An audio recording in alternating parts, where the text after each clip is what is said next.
that the disciples are looking for. They're just in a disagreement as to what role Jesus plays in it. And the Pharisees and Sadducees have rejected Jesus as this Messiah figure, as the one that will restore them to their rightful rule, to put their enemies under their feet, to see God worshipped on Zion. Like, that's what they expect this Messiah figure to do. The disciples, for the most part, expect the same thing. They just think that Jesus is the right guy. Okay? So you're going to see this interaction, how Jesus deals with the Pharisees and Sadducees, and how Jesus deals with the disciples. Now, here's some bad news. The disciples, they're the disciples, right? They get a capital D. They're important, special people. The problem is that they are prone to be extremely foolish. And these next two chapters will bear that out. They say, yes, Jesus, we will follow you. Yes, we agree that you are the person. No, I don't want to do the thing that you want to do. No, I don't want you to go ahead and die on the cross. There's a disagreement there. The thing that they say they agree with, they don't really agree with. Bad news number two, we tend to be the disciple folk. Okay, if you see the disciples acting in a certain way, that's probably us in the story. We're not the Jesus figure. Okay, we're probably not the demoniac. Okay, we're probably the disciples who are well-intentioned but are probably missing it. And that's important for us because as we see them interact with Jesus and how Jesus responds to them, as we continue to push through Matthew, we can learn lessons on how they are kind of digesting this. I wanted a king in a specific way. The king came and is not the way that I wanted. How do I reconcile these things? Okay, so that's how we can look out for ourselves in these stories. All right, so we're going to go back and start at chapter 16. The Pharisees and Sadducees are looking for signs. It says, and the Pharisees and Sadducees came, and to test him, that's Jesus, they asked him to show them a sign from heaven. He answered them, when it is evening,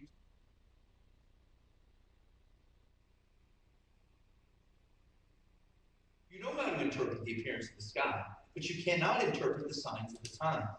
An evil and adulterous generation seeks for a sign, but no sign will be given to it except the sign of Jonah. So he left them and departed. This is not the first time they've asked for a sign, some proof that Jesus is who he says he was. The problem with it, and prior to Matthew would demonstrate this, is he's done plenty of them. He's fed 5,000. He's fed 4,000. Again, those are shallow numbers, right? Because those are counting dudes only. So you're probably 10 grand a piece on both. Free feeding 20,000 people. He had an interaction with them where they were following to see if he was going to do any work on the Sabbath. He goes into a synagogue where they go about their business and heals a man there on the Sabbath. Are they aware that he heals people? Yeah. By the way, I'm going to ask a number of questions. They're not rhetorical. You can go ahead and answer. Like some pastor questions are rhetorical questions. These are just general, if I ask a question. So, has he demonstrated and given them signs already? Yes. Yes, he has. Are they refusing to acknowledge him? Are they constantly asking for more and say, we still don't believe it, or we don't like what you're bringing, so we want more and more proof? And Jesus' reaction is, no, I've given it to you. You've had the ability to see how I act, and you're refusing. You want a kingdom to be this way. I'm bringing something else, and you refuse to submit to that. Okay? There's a reference here to a sign of Jonah. I won't spend a ton of time on this, but this is an interesting reference. Most of the time, folks will say that the sign of Jonah is the same sign where Jonah is put into the whale and comes out after 3 days, that will be Christ's resurrection. And that will be the sign to the Jews that they will finally get. Jesus will do nothing else special for them. But upon his resurrection, they will know the difference. Okay? That's generally how that is read. There's some other alternate theories behind that, some of which I really like, but that's generally what the sign of Jonah is. All right, then the conversation continues. And from this point on, he is not going to have any other interactions with the Pharisees and Sadducees until he gets to Jerusalem. Okay? Our focus is coming from broad interaction to the people that are against the kingdom or are fighting Jesus' system, to the disciples, where Jesus is really honing in to try to teach them and help them understand what it is he's bringing. Because the truth is, the time is coming in which they will be tested. Jesus will not be alive forever. And they will be responsible for having understood what this kingdom actually is, what Jesus is bringing, who Christ is, and how to share that with the world. It's important that they get this.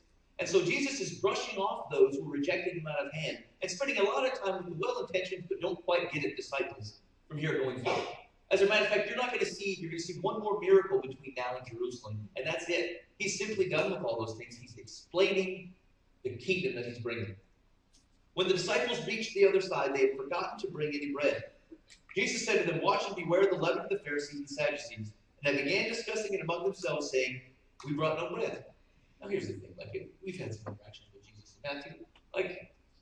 We've seen him, feed tens of thousands of people with bread, and they're not getting it, right? This is a sign to us to say, when they say something about bread, Jesus says, why are you talking about bread? Like, can we get on board with the bread? It's not the deal. He continues and he says, but Jesus, aware of this, said, "O you of little faith." Now that seems a little harsh, based upon this. Hey, we didn't bring any bread. Jesus is talking about bread. We don't know how to kind of reconcile these things. But here's how you need to think of faith. It's not a measure. Okay, it's not where we say there's a jar of faith. Once you have enough, then you can cash in and get the things that Jesus promised. That's not faith. Okay, it is. I've heard some very destructive thought around that, especially when it comes to prayer. We had someone that we interviewed on the radio show once, and there was a teenage girl who was dying of cancer, and family was obviously distraught over this. And like some of the friends would come and say, "Hey, you just don't have the faith. You're not praying enough. Pray more, and then this will happen, and then the healing will happen."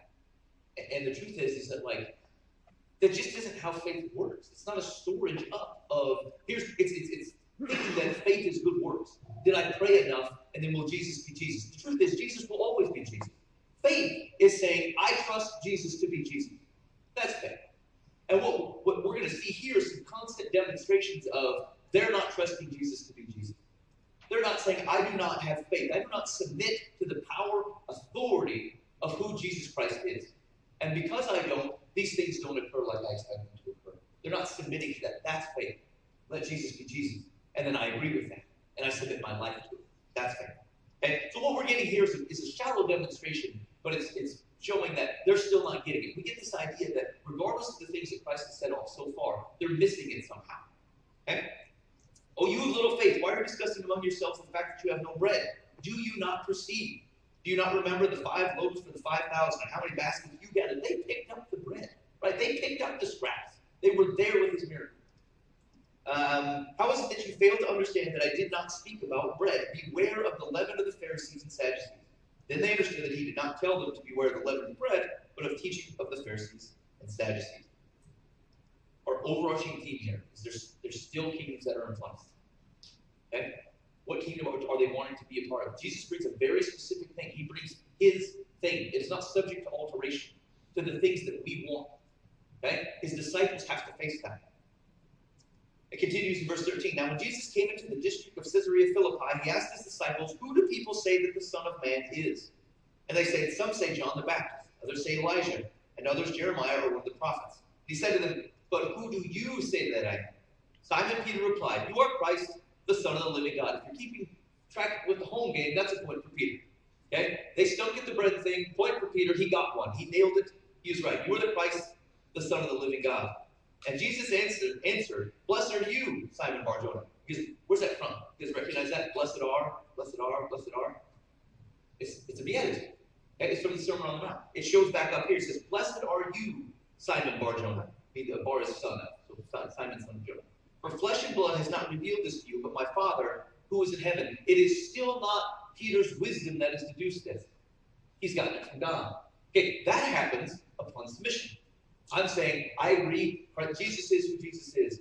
I'm submitting to his kingdom, to his authority. With that comes the spoils of the kingdom, which is wisdom and understanding, and joy, and miracles. Yeah. This has not revealed this to you, but my Father who is in heaven. And I tell you, you are Peter on this rock. I will build my church. The gates of hell shall not prevail against it. I will give you the keys to the kingdom of heaven. And whatever you bind on earth shall be bound in heaven. And whatever you loose on earth shall be loosed in heaven. Then he strictly charged the disciples to tell no one that he was the Christ. Whoa, okay. Why not? This seems like good news, right? You are the Christ. I love it. What? Why? Why does he not tell anybody? Okay, we'll wait on that. Maybe I'll see if I can answer that. Okay. It may be the fact, from our bread story, they may still just play that. Okay. There's a danger in the guy who doesn't get it being your mouthpiece. Let's see. From that time, Jesus began to show his disciples that he must go to Jerusalem and suffer many things from the elders and chief priests and scribes and be killed, and on the third day be raised. And Peter took him aside and began to rebuke him, saying, far be it from you, Lord, this shall never happen to you. Who's not submitted to the kingdom? No, Jesus, I believe you are who's here. No, this thing will not happen the way you say it will happen. If you're Peter, and you expect Jesus to bring an earthly kingdom, someone to really clean house and put the Jews back in power. And the guy that you've agreed is the one who's going to do it says, yeah, I'm going to die in Jerusalem. You're not on board with that. That's not what you agreed to. It's not what you expected. That's where Peter's rebuke is coming from. So why does Jesus say, don't tell anybody? He still got it. He still doesn't quite have it. He still has this idea of this is what my kingdom will be. And that's not what Jesus is offering. And when we agree that Jesus is Jesus, and he says things like, hey, I'm gonna have to die, and we say, okay, it must be right and good. It must be right and good. I got things in my life that I'm not on board with.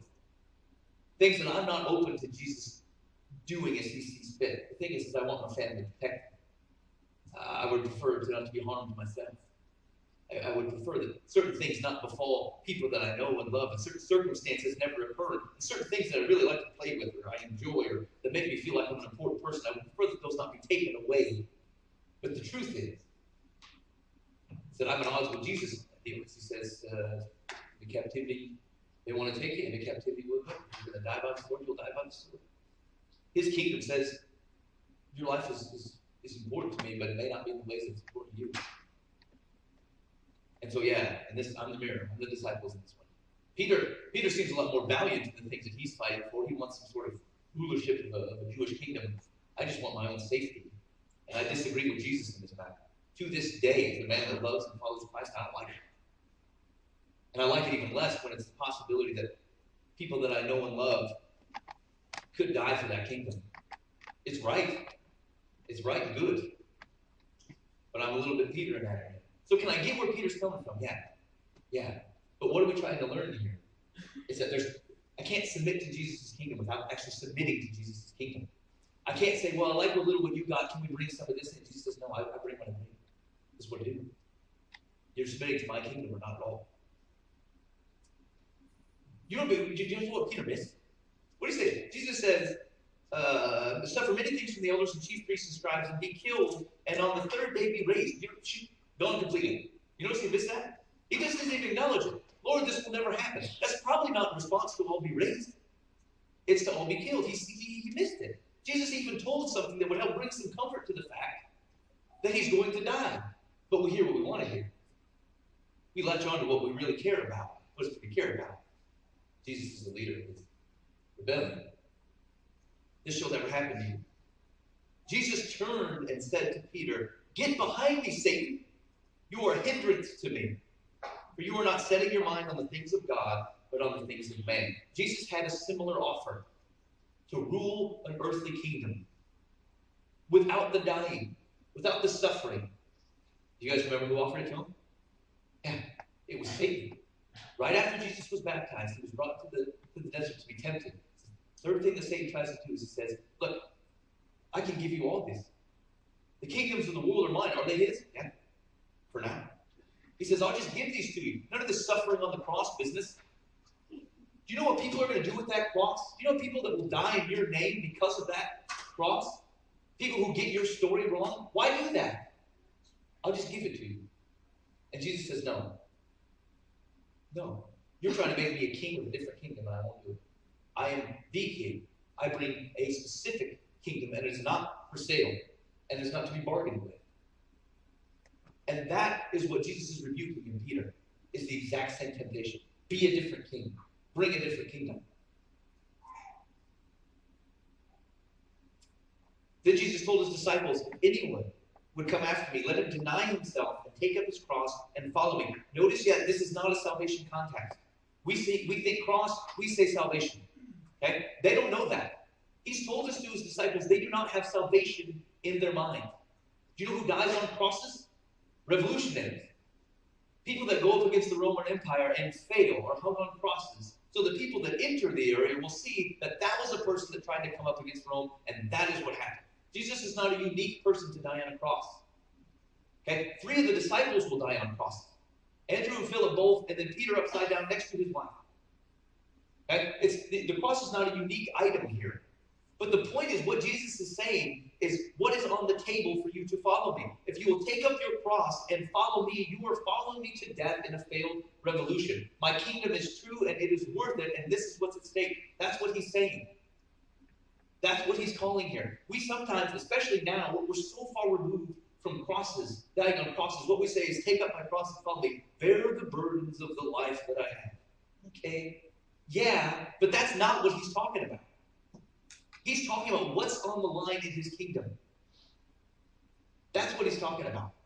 He's put it into relief that not only is Peter asking to say, you don't have to go through all this, certainly you won't die, but he turns to Peter and says, get behind me, Satan. You who will follow me may also die as well. And every one of them does.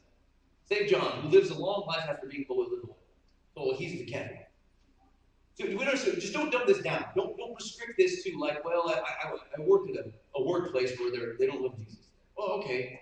I mean, yeah, follow Jesus there, but that's not this. That's not what he's talking about. He's life online, take up the cross, die for this revolution. That's what he's presenting to Peter, so that Peter understands what Jesus is asking. He's put it into full relief.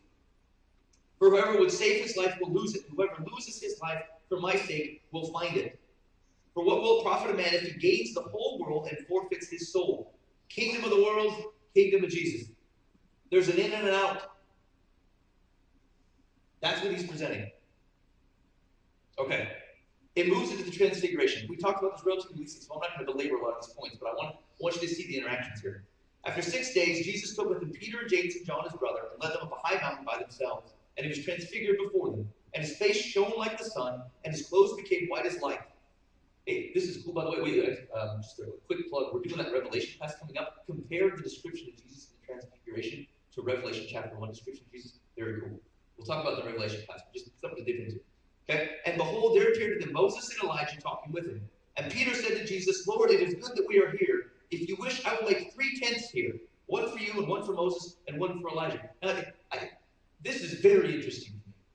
There's a lot of really passive discussions about why the tent thing is really weird to me. Like, you see Jesus in the glowing and the people who've been dead forever talking to each other. Your reaction is, let me put up a tent.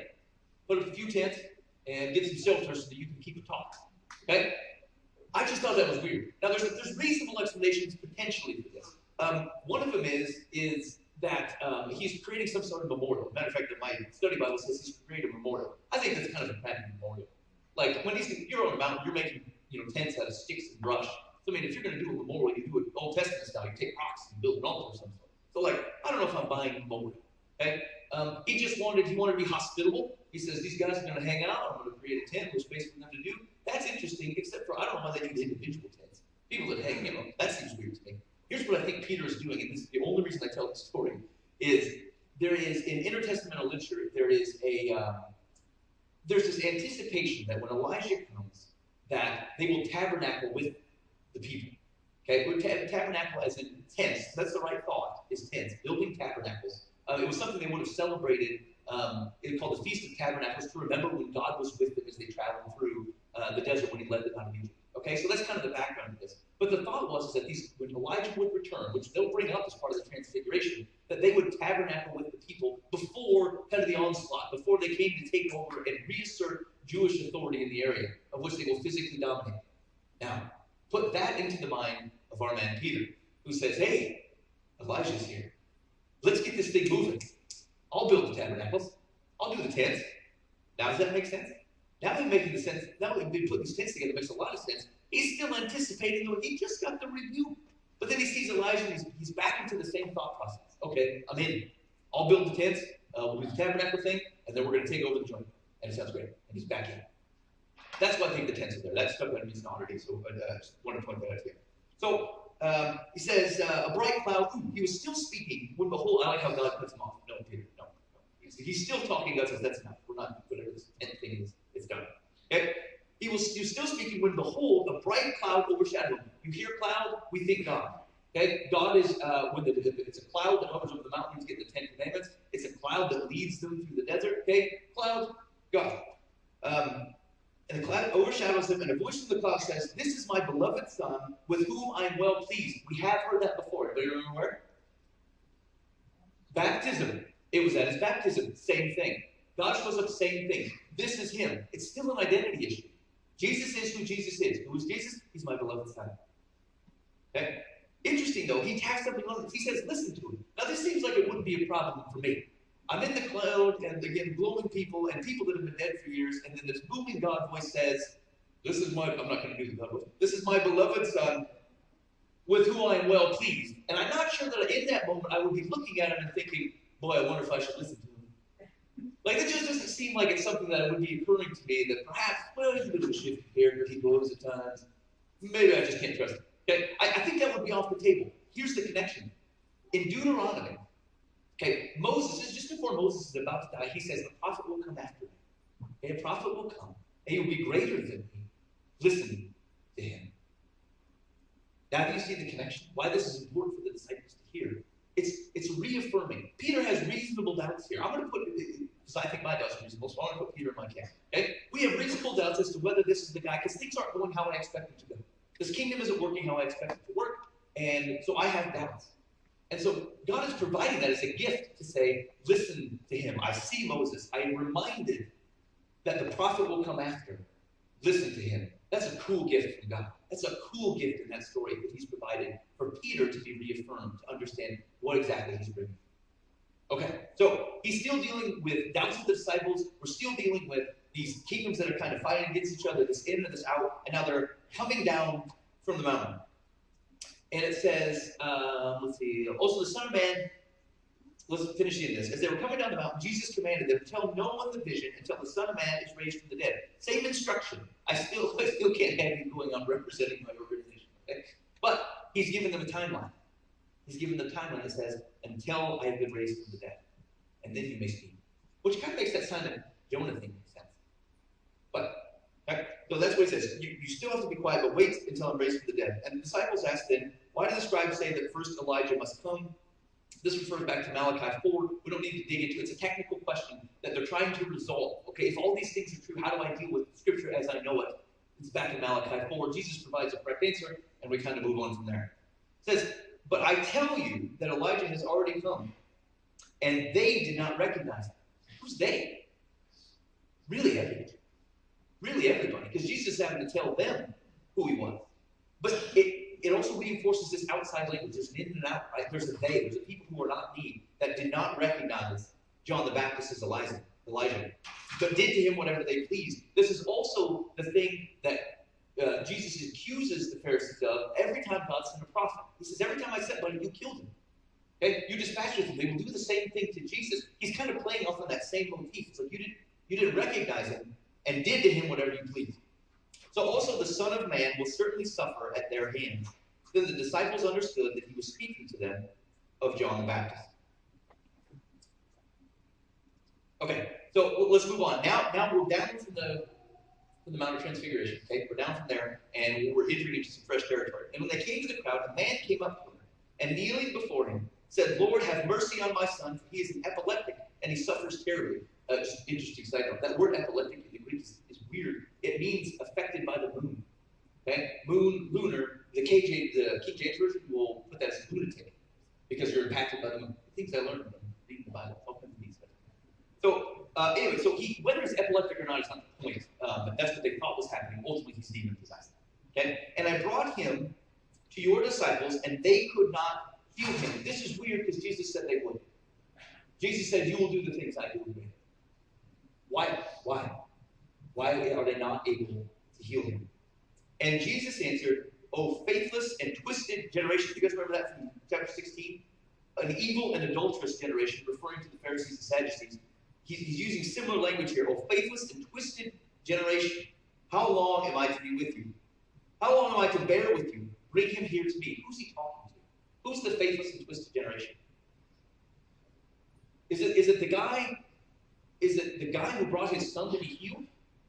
Is it the generation, the people that he comes from? It's likely that he's a Jew. Or is it the disciples? I lean towards the disciples here. I lean towards the disciples because of what I think we're being shown is still, they're still not getting it completely. There's still a lack of faith here. That's why they were not able to heal him. Okay? That's what I think is happening here. How long am I to bear with you? Bring him here to me. And Jesus rebuked the demon, and it came out of him. And the boy was healed instantly. Then the disciples came to Jesus privately and said, why could we not cast it out? And he said to them, because of your little faith. Faith in Jesus' authority what he comes to bring and submitting to that. Because remember, the faith of a mustard seed, tiny, tiny mustard seed. He's basically saying if you have any faith at all, you have all faith. Because there's not smaller than mustard seed, it's nothing. So no faith or faith. Okay, so it's not, again, not a measure here. Are you submitting to who I am, what I bring, the authority I have, and the kingdom that I'm building? That's what he's asking. Okay? Why are we introduced to this? Why do we need to know to not quite trust the disciples? Because I think we need to see ourselves in it. That's why. He's taking a lot of pains to show how people just miss it just a little. That's us. That's us.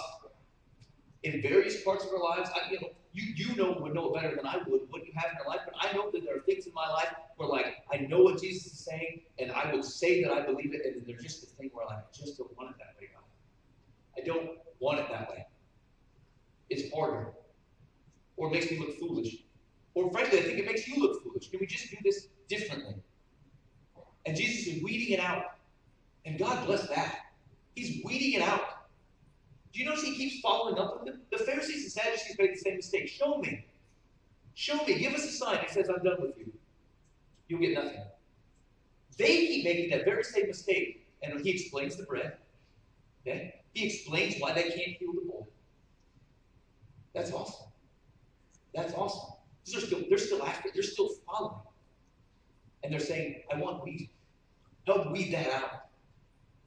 And the difference is when they're able to act on it, always has to be, am I submitting to your kingdom, to your ways, to your life, to your image? That's the question. Because of your little faith. For truly I say to you, if you have faith like a grain of mustard seed, you will say to this mountain, move from here to there, and it will move, and nothing will be impossible for you. Take up your cross. Do what I do.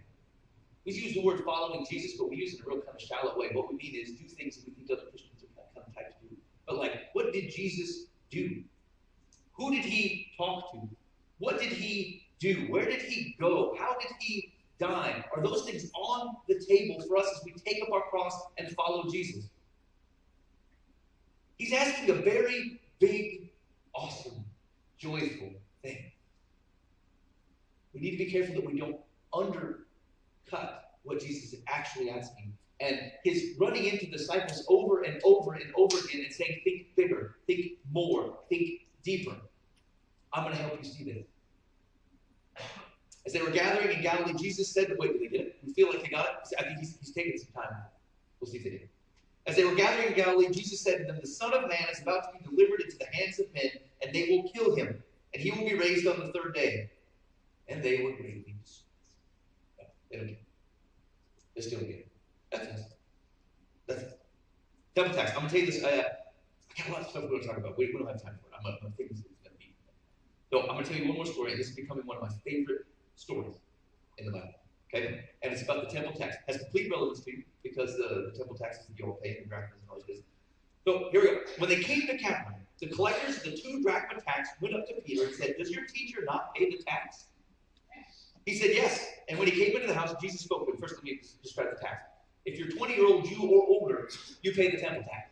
Unless you're a rabbi, and I mean a legit rabbi, a legit teacher of the law, applies and then he doesn't have to pay the tax anymore. What is he asking? Does your teacher pay the tax? Is he legit?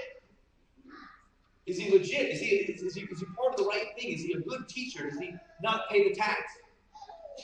Does your teacher not pay the tax? Peter says, yes. And when he came into the house, Jesus spoke to him first. Now, hold on. How is Peter feeling? He's got doubts already. And now he's been shamed, potentially, because he approaches him and says, hey, your guy's not legit. He pays the tax. He's not even a legit teacher. So now Peter's in a rough spot. I like what Jesus does. Peter doesn't have to come in and start defending himself. Jesus talks to him. Jesus spoke to him and says, what do you think, Simon? From whom do kings of the earth take toll or tax? From their sons or from others? And when he said, from others, Jesus said to him, then the sons are free. Now, is that true?